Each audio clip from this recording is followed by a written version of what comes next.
So I'm Angela. What I'm going to talk about next few slides is more of the behavioral finance and some of the touchy-feely stuff that goes on behind the scenes.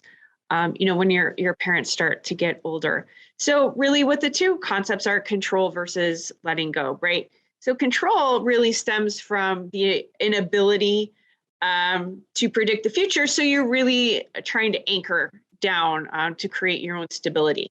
So I find that, to some of Sean's points, when your parents, right, they've gone through their whole life, they have built a family, and now things are suddenly changing, and they're going to have to start to release some of their control, which can be in their investments. Sometimes it's healthcare. So there's a variety of different things that this comes into. But right, it's it's a whole mindset of starting to let go and to tell your children, or it could be a trusted advisor or somebody, a good friend, is okay. So now I need to kind of let somebody in.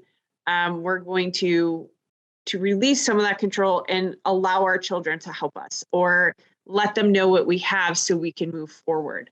When it comes to dividing stuff up between your children, or right, whomever you want to be beneficiaries, there's always these two concepts of equal versus equitable.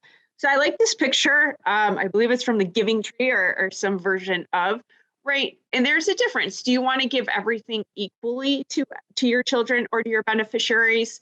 Meaning, Sue and Jim and Billy, they each get a third of what we have.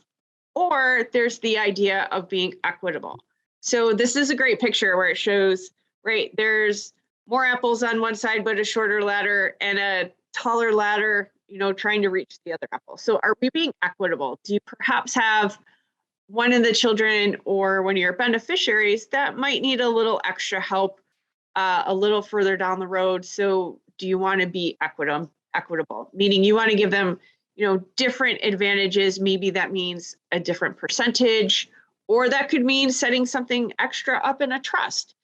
So I think this was a really nice way to depict, what are some of the options that you have.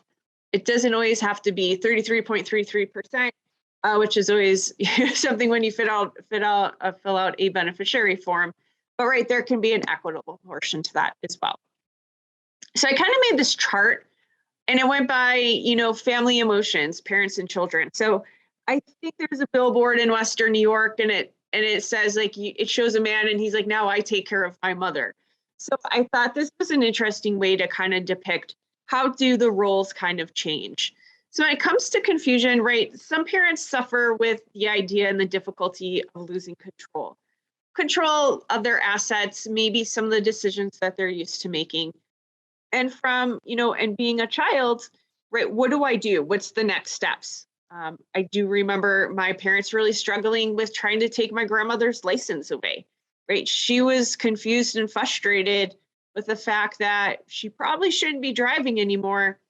And they felt badly and trying to determine what time it was to take to talk to somebody to help have her license.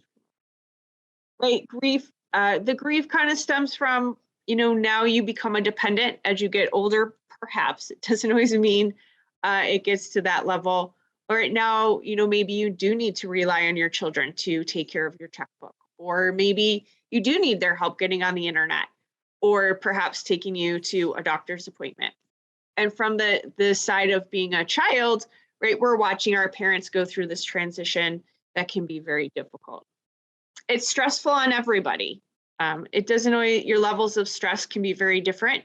But right, estate planning and having that end of life discussion can be very upsetting for some people. I sat with a couple last week. I've worked with them for many years, and she started to cry, and she just says, I'm not ready to talk about the next stage. Right. And that was very hard for them. So how do we transition through that? And lastly, responsibility.